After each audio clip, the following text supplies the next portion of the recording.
നമസ്കാരം. നിങ്ങളുടെ ജീവിതത്തിൽ ചില മാറ്റങ്ങൾ വരാൻ പോകുന്നതിൻ്റെ ലക്ഷണമാണ് നിങ്ങൾ ഇപ്പോൾ ഈ വീഡിയോ കാണാൻ ഇടയായതിൻ്റെ രഹസ്യം. ഇന്ന് തന്നെ മാറ്റങ്ങൾ വരുമെന്ന് തെറ്റിദ്ധരിക്കരുത്. പടിപടിയായി നിങ്ങൾക്ക് മാറ്റം വരുത്താൻ സാധിക്കും. അതിനായി നിങ്ങൾ 2 കാര്യങ്ങൾ ചെയ്യണം. ഒന്നാമതായി, നിങ്ങൾ ഈ ചാനൽ സബ്സ്ക്രൈബ് ചെയ്തുകൊണ്ട് 7 എന്ന് കമൻറ്റ് ചെയ്യുക. അങ്ങനെ ചെയ്യുമ്പോൾ മഹനീയമായ ഈ ആത്മീയ യാത്രയിൽ ഞങ്ങളോടൊപ്പം നിങ്ങളും പങ്കാളികളാകും.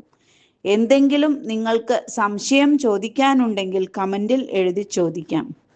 രണ്ടാമതായി, നിങ്ങൾ ഉറങ്ങാൻ കിടക്കുമ്പോഴും ഉണരുമ്പോഴും ഈ പറയുന്ന മന്ത്രങ്ങൾ 7 തവണ വിശ്വാസത്തോടുകൂടി ജപിച്ചുകൊണ്ട് നിങ്ങളുടെ പ്രയാസങ്ങൾ പറയുക. ഓം നമോ ഭഗവതേ വാസുദേവായ, ഓം നമോ നാരായണായ നമ, ക്ലീം കൃഷ്ണായ നമ. ഈ മന്ത്രങ്ങൾ വിശ്വാസത്തോടുകൂടി ജപിക്കുക. മാത്രമല്ല, നിങ്ങളുടെ ദുഃഖങ്ങളും ബുദ്ധിമുട്ടുകളും എല്ലാം അങ്ങയുടെ തൃപ്പാദങ്ങളിൽ സമർപ്പിക്കുന്നു. എല്ലാ ദുരിതങ്ങളും അകറ്റി നന്മ വരുത്തേണമേ എന്നും കൂടി പ്രാർത്ഥിക്കണം. തീർച്ചയായും 7 ദിവസത്തിനുള്ളിൽ ജീവിതത്തിൽ മാറ്റങ്ങൾ വന്നു തുടങ്ങും. ലോകാ സമസ്ത സുഖിനോ ഭവന്തു. നന്ദി.